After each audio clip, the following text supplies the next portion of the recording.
National 5 Biology students, join me to do these questions together. So it says, the height of some cattle were measured and the presence or absence of horns was noted. Which row in the table is correct? Okay, so 14A, the feature is horns, okay?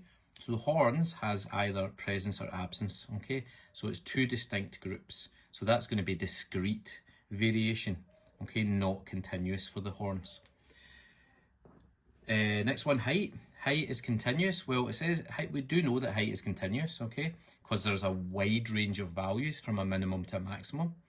And we do know that continuous variation is an example of polygenic inheritance. So we're thinking it's going to be B, but let's discount the other ones to be sure. Height is discrete. That's not true. Height is continuous. And horns is discrete. That is true. Okay, horns does have two distinct groups there, but it's a single gene inheritance, not a polygenic for that one. Okay, and that's why it has to be B for number 14 there. For 15, in which part of a leaf are stomata found? So stomata are found on the lower surface of the leaf, okay, underneath it. So we can discount the palisade mesophyll because they are the second layer. We can discount the spongy mesophyll because that's the layer below that. And the leaf vein is found in the spongy mesophyll, so we can discount that as well. But the lower epidermis is found the lowest of all, okay? I'll do a quick diagram. So you get the upper epidermis at the top, then you get the palisade mesophyll below it, you get the spongy mesophyll below that, which includes the veins, okay? And then beneath that you have the lower epidermis, okay? So the lower epidermis is at the bottom, and that is where the stomata are found. Okay, number 16, the following factors can affect the rate of transpiration. We've got increasing humidity, decreasing humidity, increasing surface area, and decreasing wind speed. Which of these factors would cause a decrease in the rate of transpiration in a leafy shoot?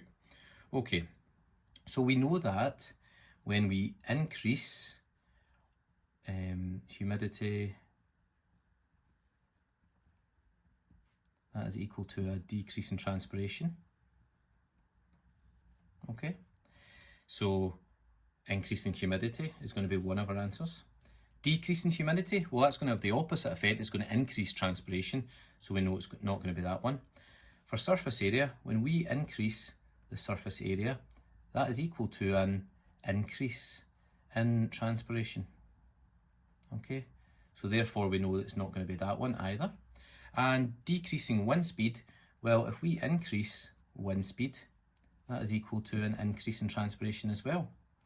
So decreasing it will cause a decrease in transpiration, which is what we want. So that one there. Okay, so it's going to be 1 and 4 for this one. Okay, the key to this is remembering that when you increase most of the factors, they increase transpiration. The exception to that rule is humidity. When you increase humidity, you decrease transpiration. And if you can remember that little rule, that will help you navigate these types of questions. Hope that helps, folks. I'll see you in the next one.